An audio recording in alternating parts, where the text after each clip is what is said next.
Hello, everyone, and welcome back to the Winning Agenda. My name is Jesse Muleman Marshall, and it's good to be here at the end of 2022. Thanks, everyone, for being along for the ride this year. It's been a little bit quiet on the content front for the last couple of months. I've had a lot going on in my life, and it's been a little bit quieter on the competitive side of things as well, obviously, with the Flesh and Blood competitive season wrapping up for the year, and sort of the midst of a long wait on the Sorcery side of things, which is a game that I'm very excited about. I'll talk a little bit more about in this video. But what we're here today to do is to wrap up 2022. As you can see on the screen here, I've got a range of the different events that I attended this year.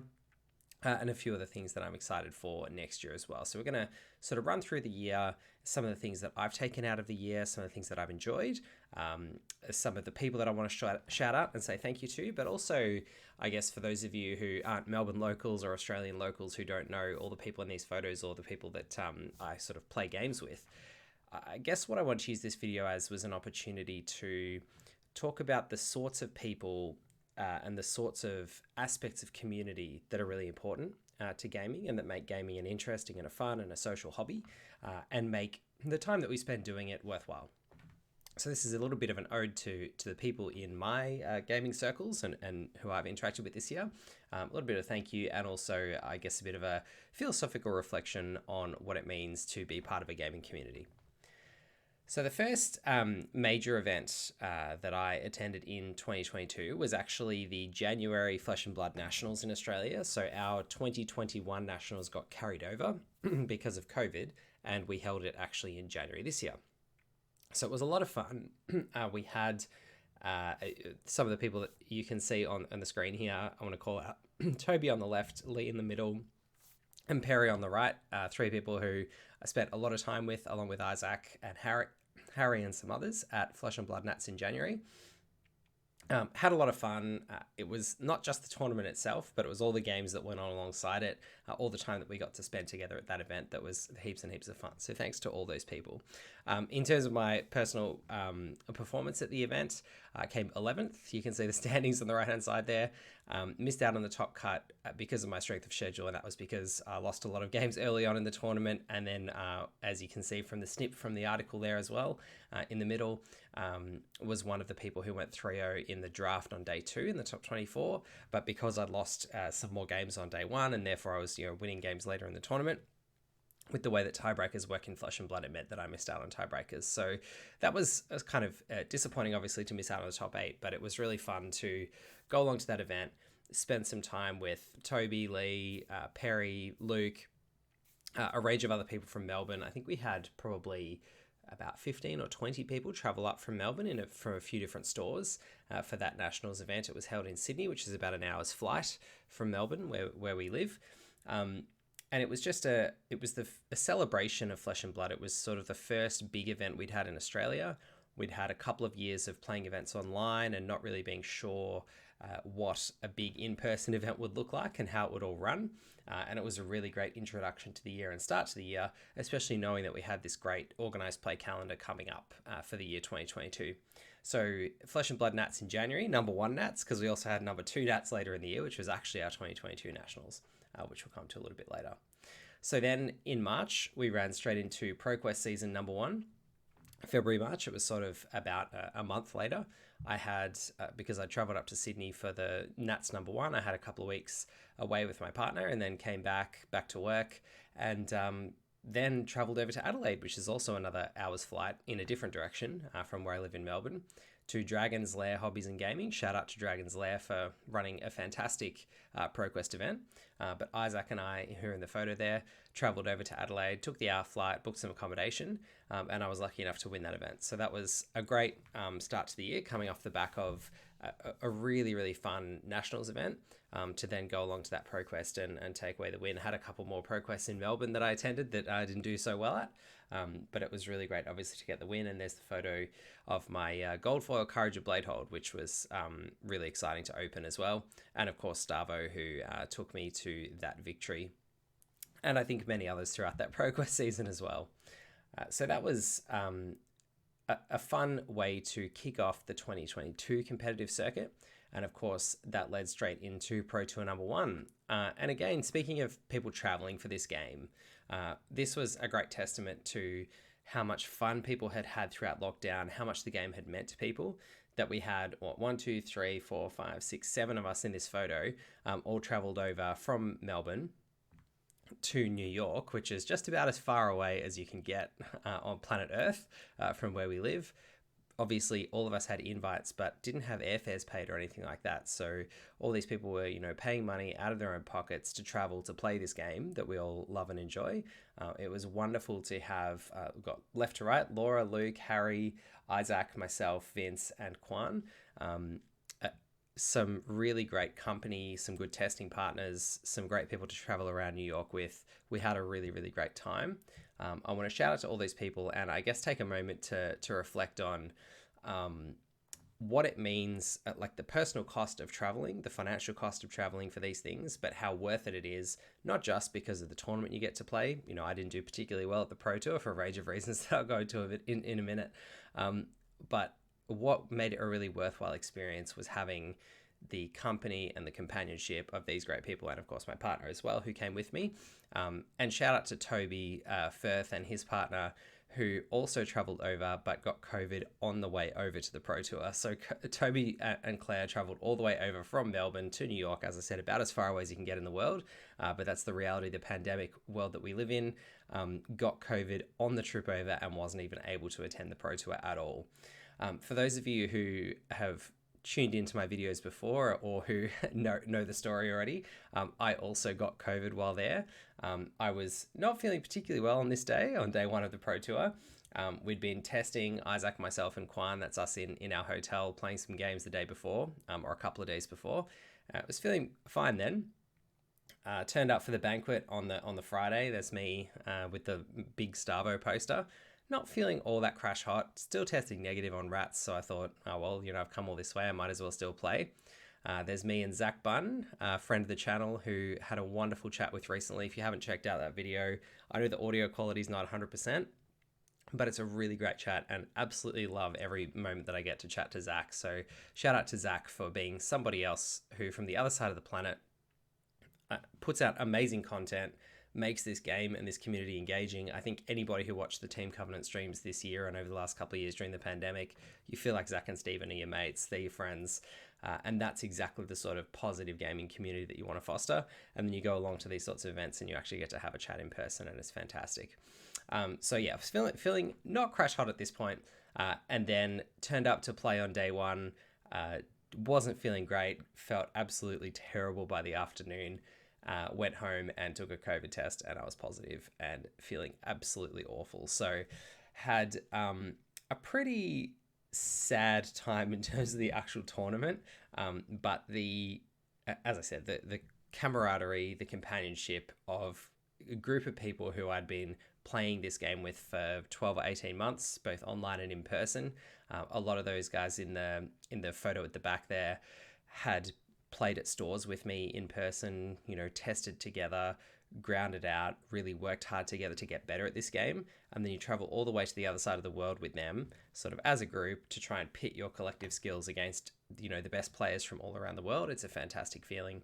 So even though COVID unfortunately interfered this time for me, for Toby, who didn't even get to play at all, and for Isaac, who unfortunately then gave COVID to, who got sick afterwards, even though COVID interfered, it was a fantastic experience, and it spurred a lot of us on for the rest of the year.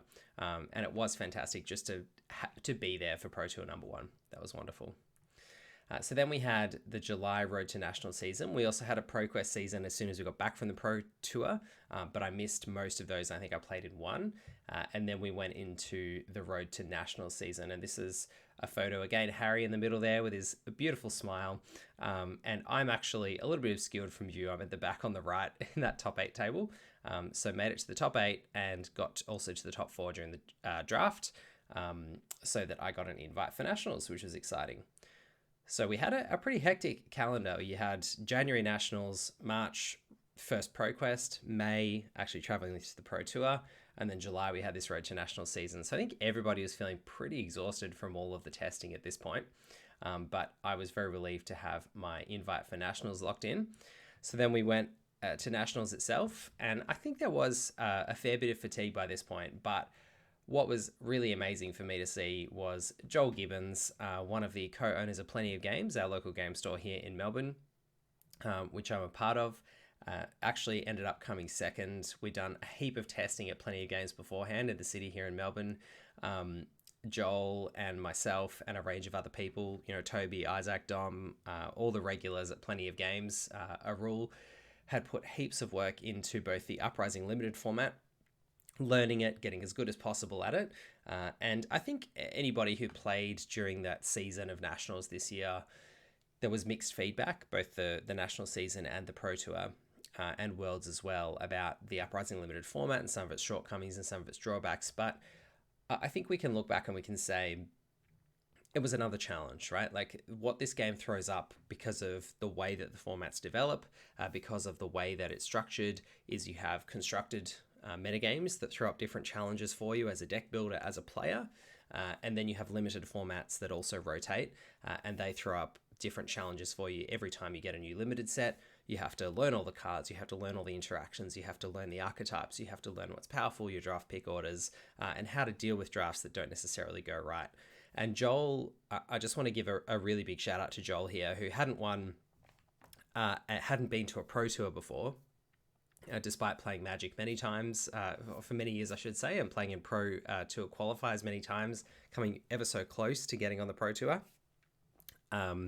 Came along to Nationals this year with an invite, having done incredibly well at the ProQuest season with Viserai, a deck that was pretty powerful but had also been hit with the Banhammer, taking out the Skeleta and Sonata combo, and also weakening it in a range of other ways, meant that Viserai was a good deck in the format, but was not the absolute powerhouse, particularly in the face. As you can see from the metagame in the top 8 there, you've got plenty of ice decks. 3 Icelanders and an Oldhim, trying to slow down Viserai and disrupt those turns. And despite that, Joel played through that metagame, that top 8 metagame, as well as the metagame all day at Nats, with incredible skill, precision, and confidence in his deck and his plan, and then ended up making his way all the way to second. So I really want to give Joel a wonderful shout out, and a really big shout out for that. And also just say, I think this is a great example of, I didn't have the best day at Nationals in terms of my performance, but when you test with a group of people, when you invest in those friendships and in the camaraderie and the collective effort of preparing for these big tournaments, whether you as a testing group and a friendship group are going to a Nationals or even to a Road to Nationals or a ProQuest or to the Pro Tour all the way around the other side of the world, you can take a lot out of your collective performance. You can really, if you concentrate on it and if you make it a priority of yours and something that you value, you can enjoy your teammates' success almost as much as your own. I'm not going to say that we don't all love to, be the one who's on the winner's podium or who's doing really well. Of course we do. And it's wonderful to have that success yourself. But your friends' success and the people that you care about doing really well, and that reward for effort for people who you've seen put in that effort and who you care about as friends, seeing them do well, it makes you happy, and it can make you happy if you allow it to. So that's something that I'm going to take into 2023 myself, and something that I encourage all of you to take into 2023 as well as much as possible, because there are times, I think, in a game like Flesh and Blood, where performances and seeing your name up in lights and seeing great prizes, in your collection, and seeing trophies and getting the accolades of good performances is sort of what you're striving for. There is a lot of emotion involved in those expectations being disappointed, and managing those emotions and finding ways to find silver linings, but also just at a fundamental level manage that, and manage your own emotional fatigue with the game and with that grind is extremely, extremely important. And I think celebrating your teammates' successes, and not just successes, but celebrating the collective experience that you're all having, whether it's successful or not, is really where I think we all need to get to a little bit more. I did feel throughout this year with Flesh and Blood, because of the volume of competitive events, that we suddenly had this $1 million on the line of, pro play prizes, that there were a few events that I went to where myself and other people that I was playing with the tension probably got a little bit higher than it needed to, in terms of how competitive people were, in terms of some other aspects of how people played the game, and how we all felt about it. You could just feel it in the room sometimes, that there was a stress and a nervousness about performance, and perhaps not as many people just enjoying the game for what it was, and the fun of just being there and experiencing it. And I think as we all go into 2023 and we have this season off to really refresh and recharge, I think that's something that we can all collectively take away from the experience, is that having prizes and really great things to strive for is wonderful. It is obviously fun, and it adds a different element to just playing games casually. But don't forget to enjoy the game at the core of it. Don't forget to enjoy that human interaction. And I think this photo here, we've got Joel there on the left, Clarky on the right, who is always a pleasure to play against and a lovely human being. And then Nash, who's a little bit cut off there at the top, who's a judge. I also want to shout out to Nash, who is also somebody who brings exactly the right spirit to Flesh and Blood as a judge, but also ran an incredible charity tournament this year. And this is something that I think goes unnoticed and underrated in terms of how important it is to our communities. It's another aspect of Flesh and Blood, which is the collectible aspect, the trading cards for value, for money, that sort of thing. Yeah, that's fun, and it can feel really nice to to open a great card and sell it for some money. That's a wonderful feeling. But I think what Nash showed to our local community in Melbourne is that making a difference when you have the opportunity to do it, and using what you have to make the world just a little bit better, can also give you as much satisfaction, probably more actually, as trying to net a little bit of money from your cards. So Nash had all of his judge promos, the Taipanis, a range of other rare promo cards that he got for judging. And rather than just selling them all, he actually ran a charity tournament with those at Plenty of Games in concert with Joel, who is sitting next to here, where he gave out all of the promos, the judge promos that he'd earned as prizes in that charity tournament, and all the proceeds went to supporting a charity that he'd chosen. And I think that's just a lovely example of using goodwill and the resources that he had available and the community of the game to make a statement and do something positive. So I just really wanted to give Nash a shout out for that. So on to 2023. What am I excited about in 2023? The first thing that's coming off the hot off the presses in Q1 of 2023 is Sorcery Alpha Edition. And I've spoken a little bit about Sorcery. Obviously, it's not a Flesh and Blood product, but it's another card game that's going to be coming out, another collectible card game. And it's got, as you can see here, we've got the playmats on the left there, the foil cards underneath, which are going to have full art backs. So there'll be foil cards on the front with all the usual rules text, and then the reverse side will be that full art card back that you can see on the uncut sheets there. And on the right hand side, we've got the uncut sheets of the regular cards, and then a little example of the playmat and booster boxes and those sorts of things. So all these products are going to be on their way to the Kickstarter backers in Q1 of 2023. And then we've got the retail release of the beta edition sometime in Q2, I think is the target date. So look, I guess I'm going to have a bit more content. There's an online sorcery tournament using Tabletop Simulator mod, which is going to be happening throughout January and February. I'm going to be participating in that. I've been brewing up a few decks. It's obviously a far more casual game than Flesh and Blood. It's something that is still going to have the capability to be played in a tournament setting. And, there will be this online tournament that I'm going to be playing, which I'm really looking forward to. But I think that it's all about having slightly lower stakes and just having a bit more fun with the whole thing. So I'll put out some videos with my deck lists and hopefully some gameplay videos as well of that in Q1 in January and February as we're playing through the online tournament. And then I'll probably have some more content once the cards arrive.